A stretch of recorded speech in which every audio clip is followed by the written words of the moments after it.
Hey guys, we'll try to understand how decision tree regression works. For example, you want to sell a used guitar. Instead of plotting a straight line or a curve out of the scatter plot, decision tree regression model makes decisions and separates the data into grids.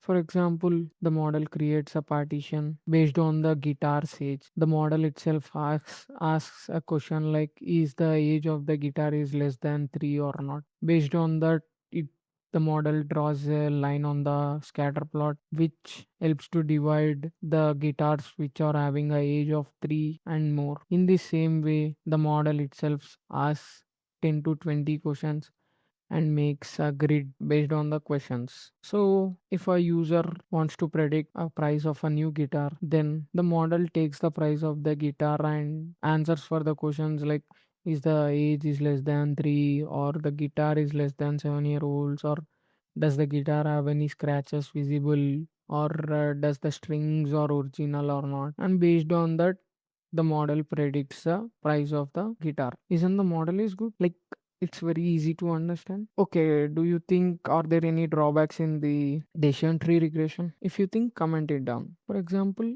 a guitar which is 3 years old and doesn't have visible scratches, but it has cracks.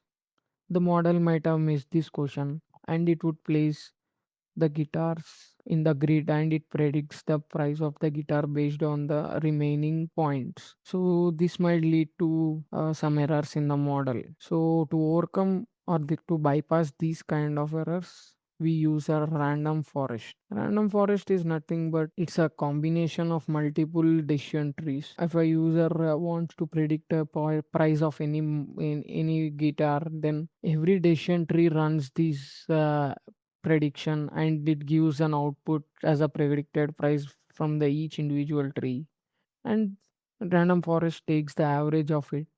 In this way we can bypass the model's inaccuracy with the random forest. And that's all about the decision tree regression and the random forest regression. If you understand the topic, like the reel and try to follow the page. Thank you.